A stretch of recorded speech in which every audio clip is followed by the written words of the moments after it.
In this lesson, we are going to learn about momentum. We're going to define momentum guided by the examination guidelines, and we're going to do a few calculations involving momentum. Right, what is momentum? Right, the linear momentum of a particle or an object is a vector quantity equal to the product of the mass of the object and its velocity. So remember that momentum is a vector quantity. This is how you define momentum. Momentum is a product of the mass of an object and its velocity. That's how you define momentum. The formula that we use for momentum is P is equal to m times v, where m is the mass in kilograms. Please take note of that. M is the mass in kilograms, v is the velocity in meters per second, and p is the momentum. And then these are the units for momentum. Where are they coming from? They're actually coming from the mass and the velocity, because we say mass times velocity, so it's like saying kilograms times meters per second. Then we get these units, which are kilograms times meters per second. Now consider these two objects. Let's say we have these balls, and then if you check here, which one is going to have more impact? Let's say these balls are traveling at the same velocity. Which one is going to have more impact, or which one has more momentum? It should be the bigger one if they are traveling at the same velocity. Okay, right, because this one has a bigger mass. Let's say the smaller one is also traveling faster than the bigger one. It's possible that if the smaller one travels faster than the bigger one, it can actually have a bigger momentum than the bigger ball. So momentum is directly proportional to both the mass and velocity of an object. Momentum is directly proportional to the mass and velocity of an object. What does that mean? It means that if the mass of the object increases and when its velocity is constant, then the momentum will also increase. And also, if the velocity of the object increases when the mass is constant, then its momentum also increases. So momentum is directly proportional to both the mass and velocity of an object. Right, let's consider these two.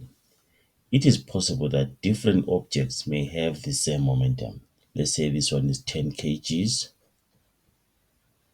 They are traveling to the east. Let's say this is the compass, and its velocity is 2 meters per second. This one is 5 kgs, and then it's traveling at 4 meters per second. So these balls are different. They have different masses, they have different velocities. But let's check the momentum. We said momentum is what? We said momentum is mass times velocity. So meaning that this momentum here is going to be 10 kilograms times 2 meters per second. So momentum is 20 kilograms meters per second to the east. Let's check this one. The 5 kg ball is going to be P is equal to mv, and P is equal to 5, which is the mass, and then the velocity 4. Then P is equal to 20 kilograms meters per second to the east. It is possible that different objects have what? The same momentum. It is possible.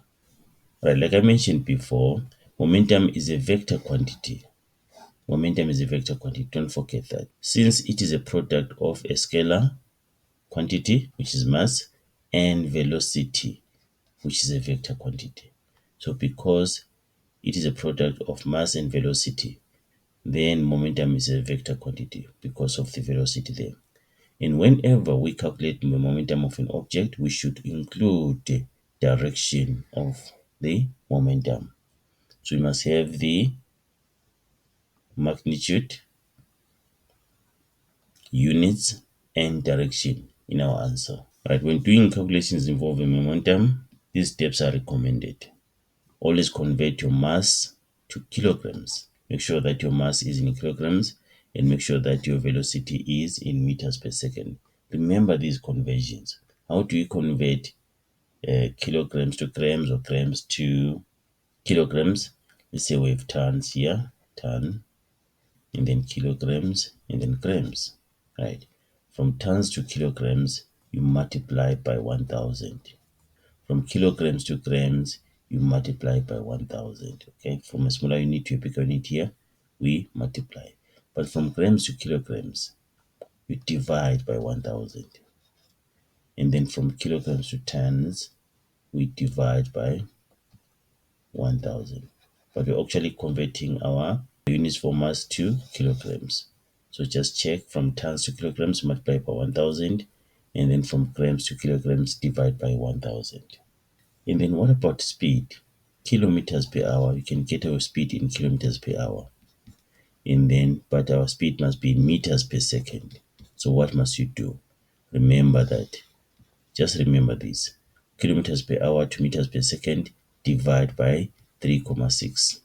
Just divide by 3,6. You convert your velocity from kilometers per hour to meters per second.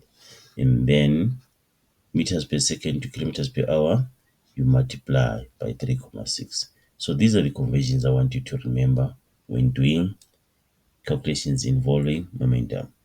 And then the other things you have to do, remember to indicate direction, right? Provide your answer with units and direction. So there must be units and direction.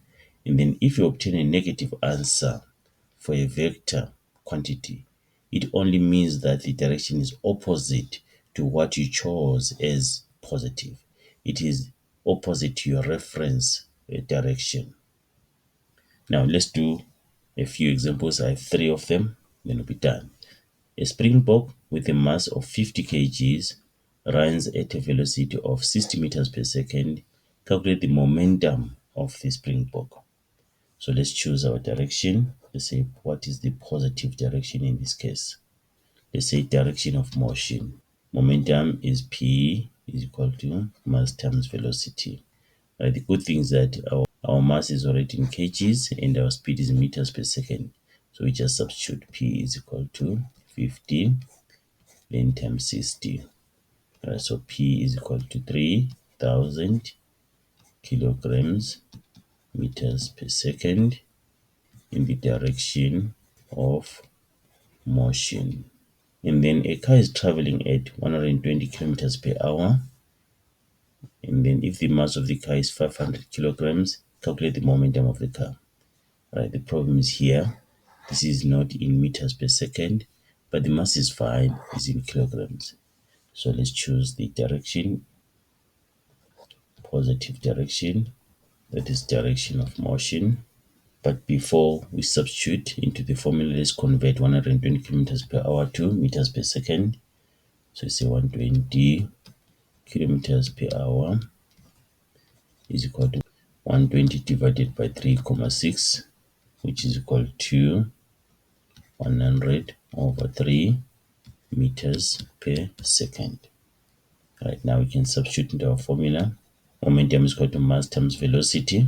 So our momentum 500 times velocity, which is 100 over 3. Okay, put this in the calculator. What do you get? P is equal to 16,666,67 kilograms meters per second in the direction of motion.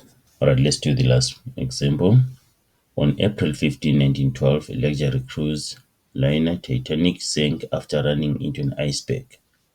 What was the cruise liner's velocity when it collided with the iceberg if it had a mass of 4,23 times 10 to the power 8 kilograms and a momentum of 4,9 times 10 to the power 9 kilograms meters per second? So we have the momentum and we have the mass. The good thing is that our mass is in kilograms and we have momentum there. So we can find our velocity in kilograms meters per second. Positive direction towards the iceberg.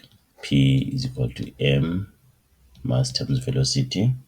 So we have momentum 4,9 times 10 to the power 9 kilograms meters per second is equal to our mass, which is 4,23 times 10 to the power 8, right, times velocity.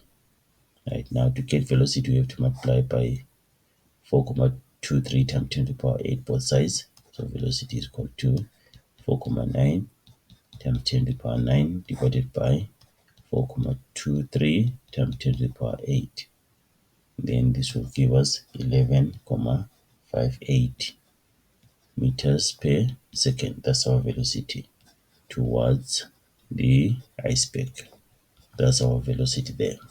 You may be asked to calculate momentum when given mass and velocity, and then you may be asked to calculate mass when given momentum and velocity. You may be asked to calculate velocity when given mass and momentum.